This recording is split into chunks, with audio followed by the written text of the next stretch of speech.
It doesn't matter if you've played 10 hours or 1,000 hours of Space Engineers, sometimes you're looking for something to spice up your next playthrough of the game, and today we'll be covering mods that do exactly that. The series of mods we'll be covering in this video all work together really well to create a brand new way to experience the game.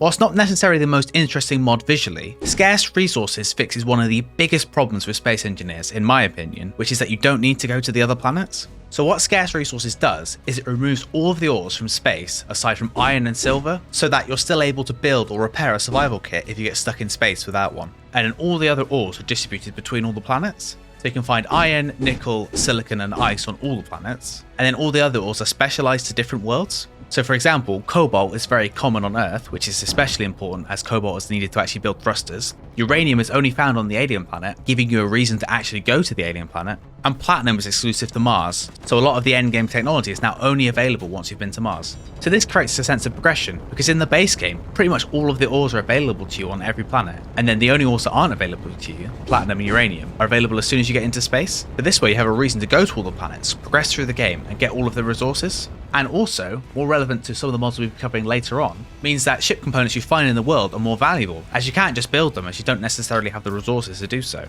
So because of the way the ores are changed in the mod, it's recommended that you either start on Earth or Pertam, as both of those planets have cobalt, which is required for things like metal grids, which is required for most blocks in the game like thrusters and gyroscopes. Pertam is considered a harder start, as whilst it has most of the ores on it, they're only found in certain locations from the planet, so you have to explore around the planet to find them. But Pertam is a much more hostile environment anyway, with the reduced amount of ice, a smaller atmosphere and saberoids, so this also adds to the challenge of starting there as well. So as I said earlier, with ores being more difficult to find, that makes finding ships and stations out in the world more valuable, as you can get rare resources from them by grinding down their blocks. So of course, the next mod also changes that system as well. AwwScrap, which I can never not pronounce like that, is another mod that changes the way you get resources in the game. So with different ores being rarer, the easiest way to get components would be to grind down ships or bases you find in the world. But what if you couldn't grind down other ships for components? That's the change AwwScrap makes. Oh wait, sorry, AwwScrap. When you grind down a grid with, I don't think I can do the joke every time. When you grind down a grid with ores, when you grind down a grid using this mod, instead of getting the components, you get scrap back in return. And when you process the scrap in your refineries, you only get a 45% return on the resources that you would have normally got in the base game while grinding down the block. Now with yield modules, you can get this up to 90%, but you will never get 100% back from grinding down a block. But you know what does give you an 100% return? Liking this video and subscribing to this channel? Well, technically that's an infinite return, as it costs you nothing, and you get everything on my channel for free, so it's an even better deal. Now the point of this mod isn't to make the game more difficult, it's instead to encourage you to take components from ships or bases that you find, and attach them to your own ships, or take them back with you and attach them to your base. For example, say you found a refinery and you didn't have the resources to build a refinery, or even better, a yield module which you wouldn't be able to build without gold. You could take it from the enemy base and take it back with you, and then attach it to your ship. Now in the base game there's merge blocks that can be used to attach things to your ship, but the way they work is a little bit clunky, but conveniently there's a really useful mod that makes it so much easier. Advanced Welding is probably one of my favourite Space Engineers mods, as it's so simple but so useful. It adds 3 things to the game, the first one being weld pads, which are like merge blocks except they don't take up a block space. So you place one weld pad on the block you want to attach, and another weld pad on where you want to attach it, and then you use your ship to move them into position. Now when you get them close to each other, you get a little indicator showing how close the weld pads are, as sometimes it could be quite difficult depending on the size of the ship and the block you're trying to attach. So this makes it easier to attach them, and once they get close enough, boop, they attach. It's that simple. Now you lose a couple of components doing this, but obviously with AwwScrap you're losing components anyway, so that's kind of where the synergy of these two come together. Now as I said, this adds 3 things, so the next thing is the ability to detach blocks. If you hold control whilst grinding, instead of grinding down the block, it will detach the block from all of the blocks. So that way you can easily remove parts of a ship, like a thruster for example. You hold control, you grind it, it detaches it from the ship, and then you can quite easily pick it up with your ship, or maybe another mod we'll be covering later in the video, and then move it somewhere else. This way you don't have to lose valuable components inside the ship by having to grind them down to remove the thruster. And more importantly, in combination with AwwScrap, it means you can quite easily get whole blocks back to your base without risking losing the components. Now the last feature isn't as essential as the other two, but that's precision grinding. And this is a utility that prevents you from grinding down blocks accidentally. If you have your grinding speed turned up too high or your grinder is too powerful, you just right click on a block that you're looking at and then you'll only grind that one block. So no longer do you accidentally grind down all the light armor on your ship by accident, or accidentally grind down a hydrogen tank and let all the hydrogen out of it. You just grind down the one block you're looking at, and then once you release, you're back to normal grinding.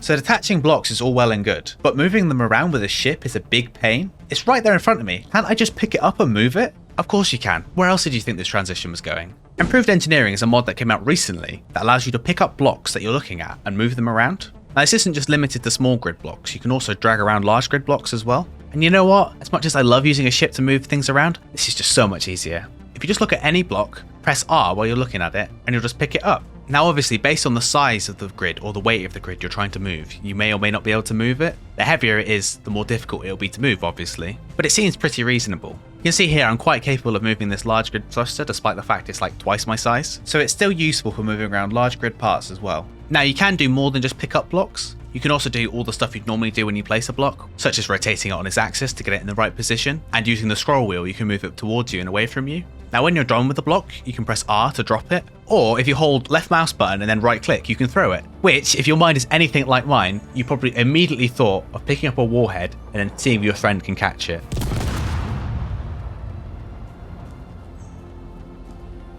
So, like I said at the beginning of this video, all these mods work together. The idea being that you find a ship or a station out there and potentially shoot it down, or potentially it's already a wreck. You grind down the armor blocks as you don't need them and you only get 45% return on them, but again it's just steel plates and iron is the easiest ore so you don't necessarily have to replenish that. But the blocks you do need, you detach using advanced welding and then you can take them back with you. Once you get somewhere safe, you attach your weld pads from advanced welding to your scavenged blocks, and then if it's large grid you probably need a ship to position it. However, if it's small grid you can use improved engineering to pick up your thrusters and attach them to your ship, and then you can build your jerry-rigged ship together from stolen parts from NPCs. And that's basically the new gameplay loop these mods create.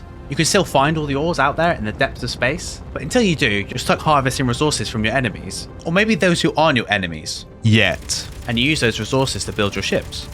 Now, you're probably thinking, there's one thing you've missed, and you'd be correct, there is one thing I'd missed, and that's hostile encounters for you to scavenge blocks from. Now, whilst there is hostile ships in the base game, there's not enough of them to facilitate this gameplay style, so we'd need a mod, or mods, to increase the number and or the variety of them.